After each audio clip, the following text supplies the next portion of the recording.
नमस्कार दोस्तों, कल आपने एलवीडीएस के विषय में समझा था। पिछला वीडियो जो हमारा था वो एलवीडीएस का संपूर्ण ज्ञान हमने आपको समझाया था। आज हम बात करेंगे जो स्केलर पीसीबी होती है, ये पैनल का जो स्केलर पीसीबी होती है उसका पूरा जो बेसिक स्ट्रक्चर होता है वो आपके ये सामने है और ये स्केलर पीसीबी होती है, इसके विषय में आज आप समझेंगे। तो जैसे हमारे एलवीडीएस कनेक्शन के विषय में आपने समझा था कि हमारा एलवीडीएस जो कनेक्शन होता है वो एलवीडीएस सॉकेट के द्वारा हमारे इस टिकोन में स्केलर में यहाँ से जो सिग्नल आते हैं ये RSDS सिग्नल हमारे 0 - 0 plus 1 - 1 plus 2 - 2 plus clock - clock plus 3 - 3 plus, तो ये सारे सिग्नल हमारे जाते कहाँ हैं? तो सबसे पहले ये जो सिग्नल आते हैं वो जाते हैं हमारे टिकोन आईसी को। आप देख रहे हैं ये टिकोन आईसी में जाते हैं, ये एलवीडीएस सिग्नल होते हैं और ये एलवीडीएस सिग्नल RSDS सिग्नल में परिवर्तित होकर टिकोन इनको सोर्स कोड को देता है। मैं अपनी बात दोबारा रिपीट करता हूँ कि एलवीडीएस सिग्नल को Tcon IC, timing control IC, LVDS signal को RSDS में कन्वर्ट करके सोर्स कोड में देती है। ये टिकोन का एक काम हुआ।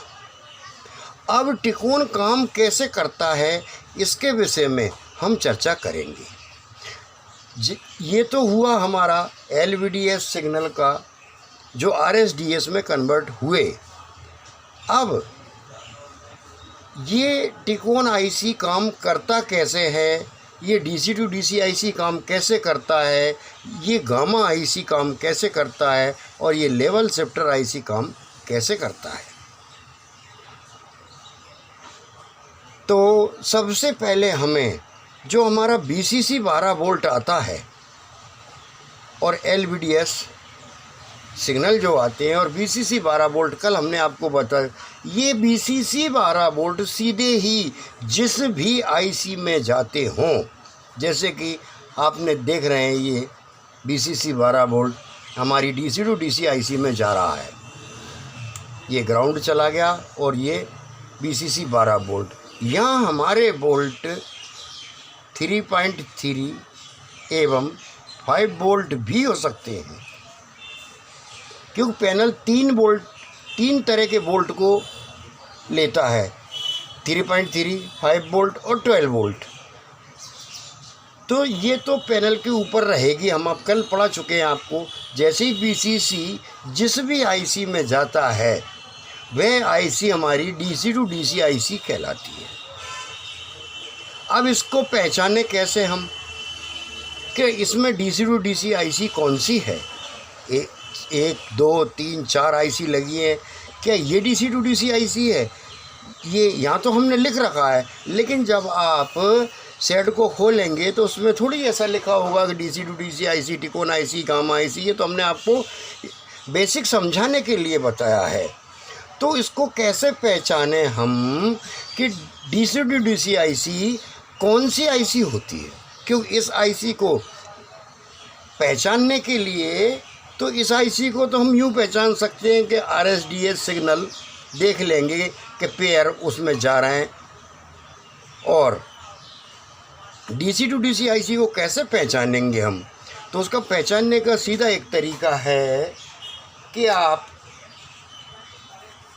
ये आपका स्केलर है और ये हमने यहाँ एक मीटर रख लिया। इस मीटर को आप ये रेड वायर जो हमारा BCC लाएगा, उस रेड वायर को हमने जहाँ चेक किया तो ये हमारा रीडिंग बता रहा है। देख रहे हैं आप, ये हमारा रीडिंग फ्यूज पे बता रहा है, जो कल मैंने आपको जानकारी दी थी। लेकिन जिस आईसी पर भी ये रीडिंग बताए, क्योंकि सीधे 12 वोल्ट सीधा VCC उसी आईसी को जाता है जो हमारी DC to DC आईसी होती है। देखते हैं सभी आईसीओ को चेक करके, इस आईसी को चेक करते कि क्या ये है हमारी DC to DC आईसी। नहीं, ये नहीं है, क्योंकि इस पर हमारा कंटिन्यूटी बजर नहीं बोल रहा। क्या ये है? नहीं, ये भी नहीं है। चलिए और देखते हैं आगे, क्या ये है? नहीं, ये भी नहीं है। तो ये देखिए, ये हमारा बजर, मैं मीटर दिखाऊँ आपको, ये हमारा बजर इस आईसी पर बोलने लगा, यानी हमारी DC to DC आईसी यही है, ये इसकी पहचान होती है। अब हम जैसे ही 12 वोल्ट जिस आईसी में भी इन होंगे वह हमारी DC to DC आईसी होगी। अब जैसे ही इस आईसी को 12 वोल्ट VCC मिलते हैं, वैसे ही ये आईसी एक वोल्ट जनरेट करती है VDD जो 3.3 होता है, और वह सीधा टिकोन आईसी को देती है। क्या कि 12 वोल्ट जैसे ही DC to DC आईसी में इन हुए, वैसे ही एक वोल्ट जनरेट करती है जिसका नाम होता है VDD, और वह सीधा हमारे टिकोन आईसी को जाता है, और साथ में जाता है हमारा रैम वोल्टेज। जैसी भी रैम हो, 1.2 जाएगा या 1.8 जाएगा या 2.5 जाएगा। तो उदाहरण के तौर पे 1.8 वोल्ट हमारा रैम के लिए चला गया, यानी VDD मिल गया और हमारा रैम सप्लाई मिल गया। अब ये आईसी जो है टिकोन आईसी का अपना काम करने लगी, यह फुल वर्क में आ गई, और जैसे ही इसको VDD और रैम सप्लाई मिलती है, ये एक इनेबल वोल्टेज निकालती है। यह इनेबल वोल्टेज हमारा DC to DC आईसी को जाता है, और DC to DC आईसी भी अपने फुल वर्क में आ जाती है। जब तक ये इनेबल नहीं मिलेगा, ये आप देख रहे हैं, ये इनेबल नहीं मिलेगा, तब तक ये DC to DC आईसी सिर्फ 3.3 वोल्ट VDD और 1.8 वोल्ट निकालेगी। और जैसे ही इसको ये 1.8 और 3.3 वोल्ट टिकोन को मिले, टिकोन आईसी अपना काम चालू कर देगी और enable volt DC to DC IC के लिए निकालेगी। अब ये इनेबल वोल्ट इस DC to DC आईसी को मिलते ही सबसे महत्वपूर्ण वोल्ट जो होता है हमारा AVDD, ये 17 वोल्ट AVDD बनाएगी, और AVDD के साथ ही ये HAVDD यानी AVDD का हाफ यानी 7 वोल्ट, ये दोनों वोल्ट ये जनरेट करेगी। अब AVDD के साथ ही हमें VGH और VGL प्राप्त होंगे जो हमारे गेट को ऑपरेट करेंगे। आप अभी तक समझे कि जैसे ही 12 volt DC to DC IC को मिला, DC to DC आईसी ने 2 वोल्ट जनरेट किए, एक तो VDD 3.3 और एक 1.8। ये 1.8 वोल्ट जैसे ही इसको मिलते हैं, ये एक इनेबल वोल्ट जनरेट करती है, और इनेबल वोल्ट जैसे ही DC to DC आईसी को मिलता है, अब DC to DC आईसी अपना फुल वर्क काम करने लग जाती है, और सबसे पहले VDD 17 वोल्ट हमको ये देती है, साथ में VGH 30 वोल्ट और VGL 7 वोल्ट, ये हमें DC to DC आईसी देती है। अब ये VGH और VGL और AVDD इनका क्या काम है? इनका ये काम है कि AVDD हमारा सीधा गामा सेक्शन को चला जाता है और सोर्स को भी जाता है, गामा सेक्शन को जाता है AVDD, और 3.3 वोल्ट जैसे ही गामा को जाते हैं, V रेफरेंस गामा को मिलता है। यहाँ रेजिस्टेंस देखने को मिलेंगी, इस आईसी की यही पहचान है। और इधर से इसके बोल्ट निकलते हैं, सोर्स कोप के लिए ये बोल्ट जाते हैं, जो हमारी पिक्चर क्वालिटी को अच्छी तरह से जनरेट करने में, क्वालिटी में मदद होते हैं। साथ में ही एक बहुत ज़रूरी बोल्ट जो होता है वीकॉम बोल्ट, ये हमको गामा आईसी से प्राप्त होता है। अब और इसका क्या काम है टिकोन आईसी का? टिकोन आईसी जब इसको 3.3 और 1.8 वोल्ट मिलते हैं, साथ में ही ये 3 तरह के सिग्नल जनरेट करती है। वो कौन से होते हैं? जैसे OE, STB, CPB। ये 3 सिग्नल और 3.3 और VGH और VGL, ये हमारे लेवल शिफ्टर आईसी में जाते हैं। आप देख रहे हैं ये हमारा CPB गया, ये हमारा STB गया और ये हमारा OE सिग्नल गया। अब साथ में VDD हमारा ये आ गया और VGH और VGL आ गया। यानी ये सारे बोल्ट कौन कौन से? एक तो हमारा VGH, VGL, VDD और 3 सिग्नल ये OE, STB और CPB, ये हमारे लेवल शिफ्टर का इनपुट हुआ। और इसके बाद जैसे लेवल शिफ्टर को ये बोल्ट मिलते हैं और ये सिग्नल मिलते हैं, तो सबसे पहले ये जनरेट करती है CKV V1, CKV V2, CKV V1, CKV V2 और साथ में एक महत्वपूर्ण वोल्टेज STBP, ये सोर्स कोप के लिए जाते हैं। ये हमारा पूरा पैनल का स्ट्रक्चर रहा। जो आप ये पैनल देख रहे हैं, जो हमारा पैनल दिखता है आपको, उसका पूरा ये डायग्राम आपके सामने है। जैसा कि ये देख रहे हैं, ये सारे बोल्ट ये ही जनरेट करता है और ये 4 विभाग इसमें होते हैं। इसमें पहला विभाग होता है हमारा DC to DC आईसी, दूसरा होता है टिकोन आईसी, तीसरा होता है हमारा गामा आईसी और चौथा होता है हमारा लेवल शिफ्टर। अब एक प्रॉब्लम आपके दिमाग में आएगी कि सर जिसमें लेवल शिफ्टर नहीं हो,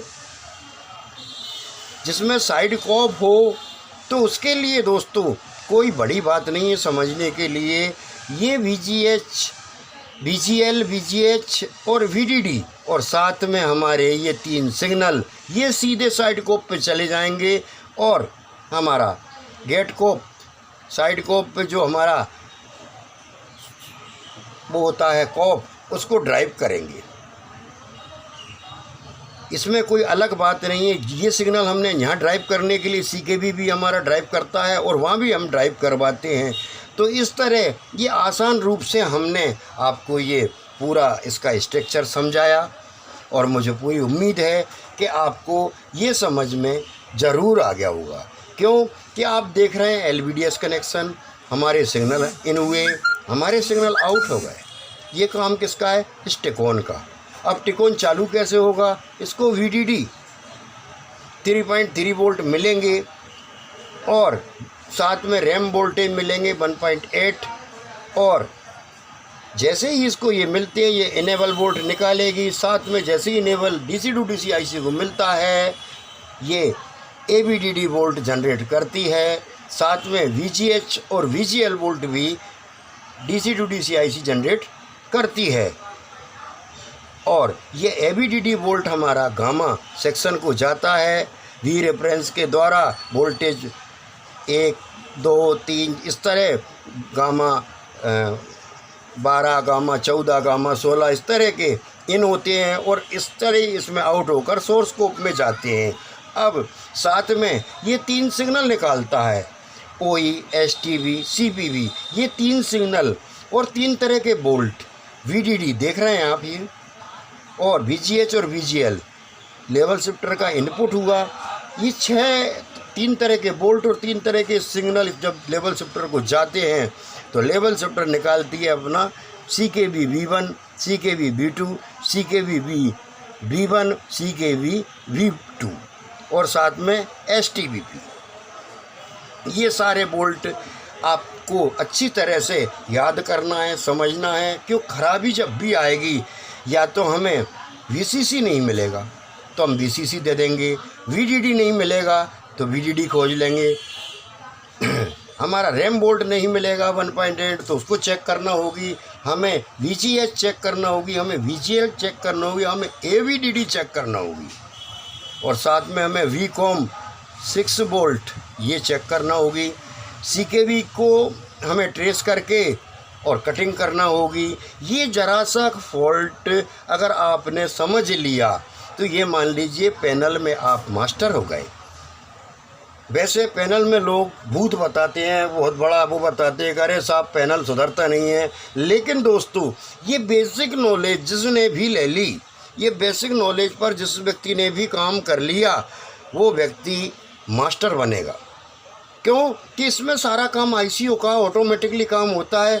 हमें सिर्फ जो वोल्ट ज़रूरी वोल्ट हैं वो वोल्ट हमको ध्यान में रखना है। VCC volt, AVDD volt, VGL volt, VGH volt, साथ में OE, STV, CPV और AVDD V रेफरेंस, बस ये वोल्टेज हमको चेक करना है स्केलर पर। अगर आपको ये स्ट्रक्चर आपके समझ में आया और आपने इसको ध्यान में कर लिया तो कोई भी पैनल मैं विश्वास दिलाता हूँ आपको कि कोई भी पैनल आप रिपेयर कर देंगे। क्योंकि ये सारे जो ICयाँ हैं ये ऑटोमेटिक काम करती हैं। इनको जैसे कि इसको VCC 12 वोल्ट मिला तो इसने VDD 3.3 निकाल दिया और 1.8 निकाल दिया। जब 1.8 इसने निकाला तो इसने इसको इनेबल दे दिया, और जब इसने इसको इनेबल दिया तो इसने 3 तरह के वोल्ट और जनरेट कर दिए, साथ में हमें HAVDD दे दिया। अब इसके बाद ये वोल्ट AVDD चला गया गामा को, और VGH, VGL और VDD लेवल शिफ्टर को, और 3 सिग्नल मिल गए, CKV1, CKV2, CKV1, CKV2 और STV भी निकाल दिया। इसमें है क्या? तो मैं पूरी उम्मीद करता हूँ कि आज का वीडियो आपको बहुत पसंद आएगा और आपके ये काम का है। हमेशा मेरा जो भी वीडियो होता है दोस्तों, मैं सिर्फ उन लोगों के लिए काम कर रहा हूँ जिनके पास रोज़गार नहीं है, जो LED LCD में दूसरों की दुकानों पर खड़े रहते हैं, उनको ट्रेस करना नहीं आता। तो इसलिए दोस्तों आप मेरा वीडियो ज़रूर देखें, लाइक करें, सब्सक्राइब करें, ताकि मुझे और हौसला मिलता रहे। नमस्कार दोस्तों।